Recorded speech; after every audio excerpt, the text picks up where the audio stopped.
Assalamualaikum warahmatullahi wabarakatuh. Alhamdulillah rabbil alamin. Wassalatu wassalamu ala sayyidil mursalin sayyidina maulana Muhammadin wa ala alihi wa sahbihi ajmain wa ba'd.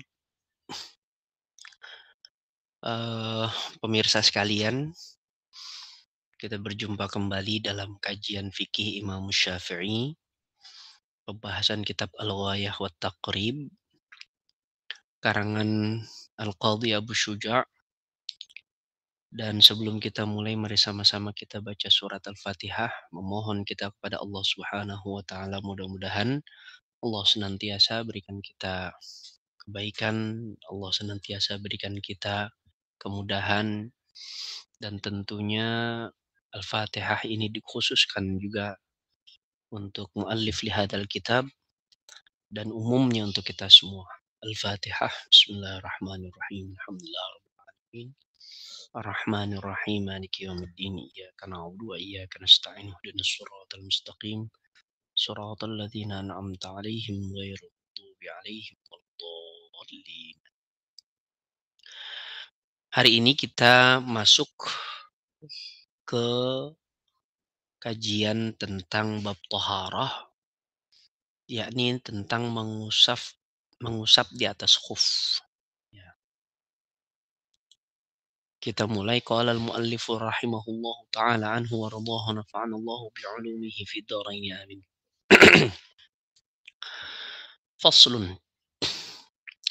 Wal mashu 'alal khuffaini jaizun bi thalathati syara'it. Pembahasan mengusap di atas dua khuf sepatu kulit itu boleh dengan 3 syarat.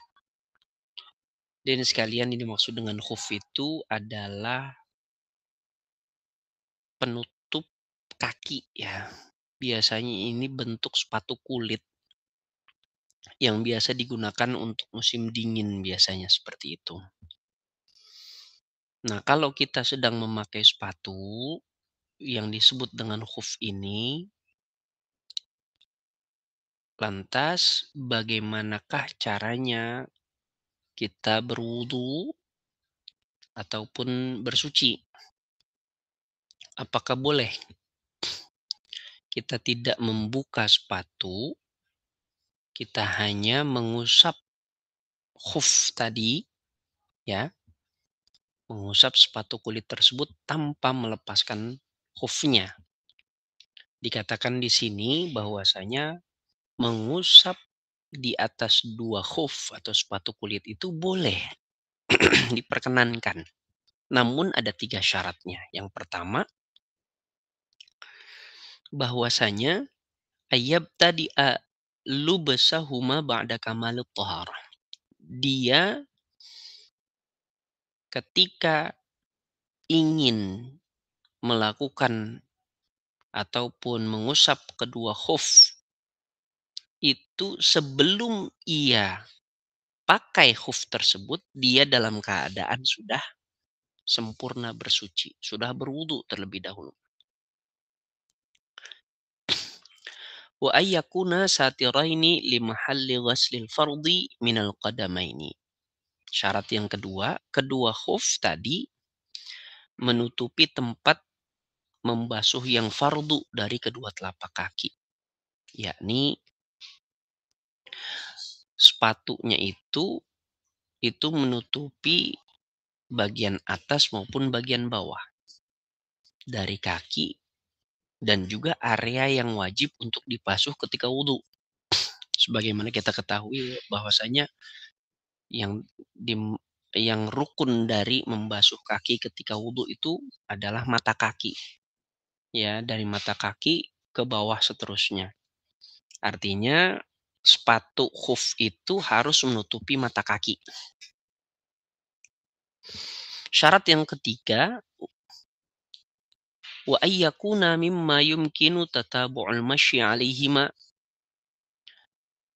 bahwa keduanya adalah dari apa yang memungkinkan berturut-turutnya berjalan di atasnya.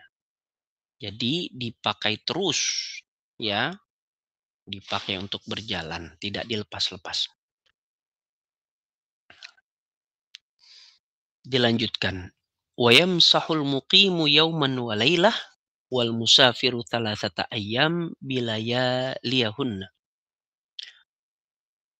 Dan bagi yang mukim, itu bisa mengusap khuf itu waktunya itu 1 kali 24 jam, artinya sehari semalam. Adapun bagi orang yang musafir, maka waktunya itu 3 hari 3 malam. Wabtida'ul muddah min hin yuhdith ba'da lubsil khuffain. Fa in masaha fil hadri thumma safara aw masaha fis safari thumma aqama atamma masha muqimin.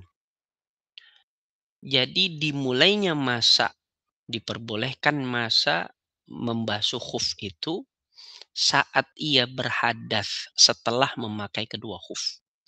Jadi setelah dia bersuci, dia pakai kedua khuf, lalu setelah itu tatkala ia berhadas dan ia ingin berwudu, maka saat itulah dia boleh untuk membasuh ataupun mengusap kedua khuf itu tanpa melepaskan kedua khuf tersebut tatkala ia berwudu.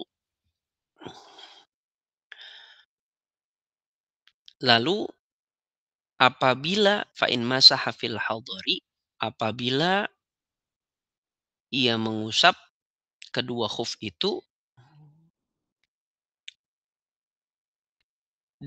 ketika dia sedang ada mukim atau dia sedang ada di tempat lalu ia bepergian atau ketika ia mengusap khuf itu dia dalam keadaan bepergian kemudian ia menetap,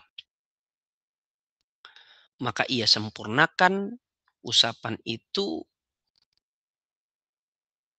Jangka waktunya adalah sama seperti orang yang mukim. Jadi 1 kali 24 jam. Jadi ketika seseorang ingin berangkat, ya, ingin berangkat, maka dia punya waktu 1 kali 24 jam, ataupun tatkala ia sedang mengusap, lalu setelah itu dia stay, maka dia punya waktu 1 kali 24 jam untuk melakukan mashu alal khufain. Jadi ada jangka waktu yang diperbolehkan dia untuk mengusap kedua khufnya tanpa melepaskan kedua khufnya itu ketika berwudu. Wa yabtulul mashu bi thalathati asya bi khal'ihima wa inqidha'il muddah wa ma yujibul ghusl. Dan batal untuk mengusap di atas khuf ini dengan 3 hal. Yang pertama, ketika khuf itu dilepas. Ketika khuf itu dilepas, maka dia tidak boleh lagi untuk mengusap khufnya. Kecuali dia ulangi lagi prosedur dari awal. Yang kedua adalah tatkala berakhirnya masanya, misalkan untuk yang mukim itu 1 kali 24 jam, dan untuk yang musafir 3 kali, 3 hari, maksudnya 3 hari 3 malam. Lewat dari situ, maka sudah tidak boleh untuk membasuh kedua khuf lagi. Yang ketiga, yakni apa-apa yang mewajibkan mandi. Misalkan tatkala dia sedang memakai khuf, maka dia junub, maka saat itu batallah dan dia tidak diperkenankan untuk mengusap khuf ya tatkala dia berwudu. Wajib dia mandi. Jadi kita boleh simpulkan hukum mengusap khuf itu diperbolehkan. Syaratnya ada 3, dipakainya setelah sempurna bersuci. Artinya ketika dipakai kita sudah selesai berwudu atau sudah suci dari hadas. Berikutnya khuf yang dipakai itu harus menutup seluruh area kaki yang wajib untuk dibasuh ketika wudu. Ya. mata kakinya, telapak kakinya, seperti itu. Lalu digunakan khuf tersebut secara terus-menerus. Berikutnya, waktu batasnya mengusapnya itu adalah untuk yang mukim itu 1 hari 1 malam, untuk yang musafir 3 hari 3 malam.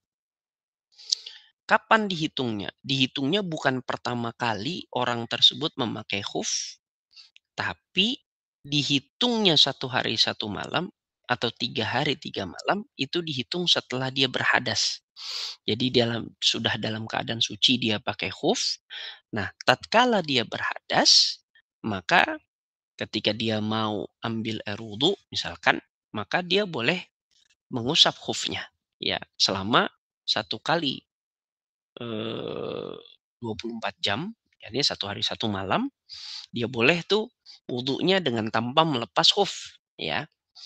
Ataupun 3 hari 3 malam, ya boleh ketika dia dalam keadaan musafir. Oke, baik.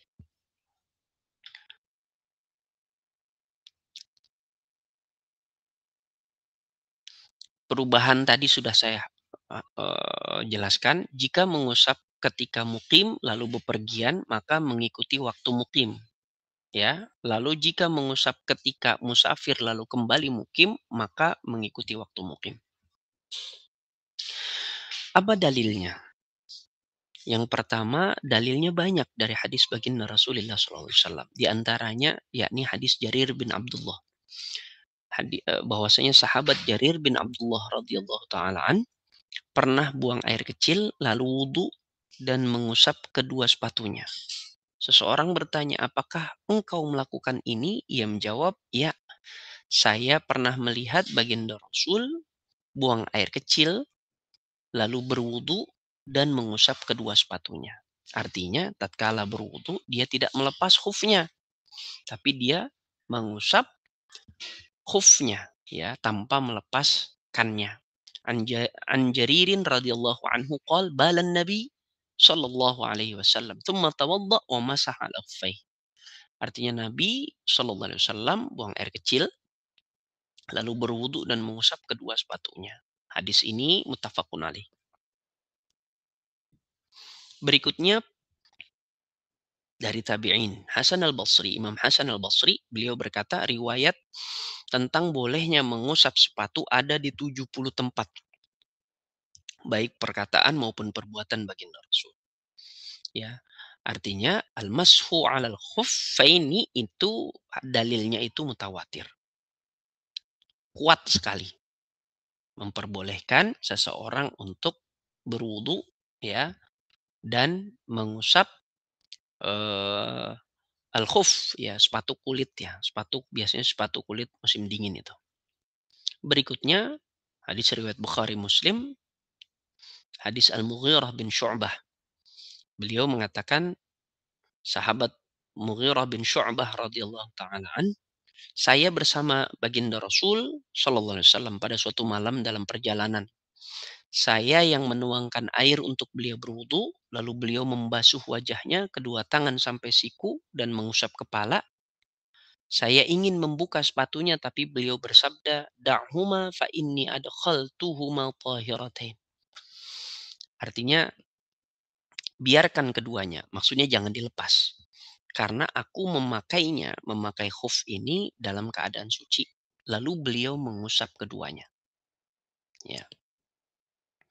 Di sini di hadis sahabat Mughirah bin Syu'bah ini di sini juga menjelaskan bahwasanya ada rukun-rukun wudhunya, ya. Di antaranya membasuh wajah, kedua tangan sampai siku, mengusap mengusap kepala, ya itu adalah di antara rukun-rukun wudhu, ya.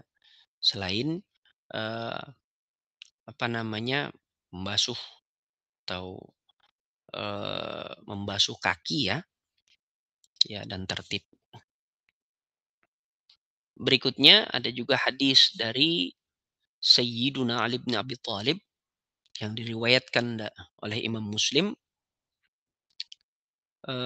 Ada seseorang sahabat Syurai'ah bin Hani bertanya kepada ibunda Ummuna Aisyah radhiyallahu taala anha tentang al-mashu 'alal khuffaini, ya mengusap sepatu kulit itu al-khuff.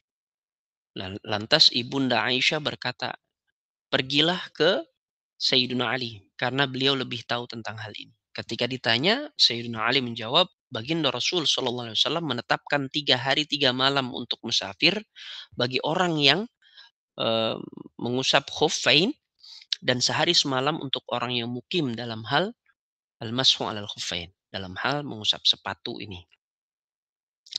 Ja'ala Rasulullah sallallahu alaihi wasallam lil musafiri thalathata ayyam wa layaliyahunna wa lil muqimi yauman wa lailah. Baginda Rasul sallallahu alaihi wasallam menetapkan 3 hari 3 malam bagi musafir dan 1 hari 1 malam bagi orang yang menetap. Ini dalil tentang durasi seseorang bisa mengusap khuffain. Kesimpulannya, mengusap dari dalil ini, mengusap sepatu khuf dalam wudhu diperbolehkan berdasarkan banyak hadis. Syaratnya sepatu tersebut ya khuffain itu dipakai dalam keadaan suci setelah wudhu dan batas waktunya musafir 3 hari 3 malam untuk mukim 1 hari 1 malam.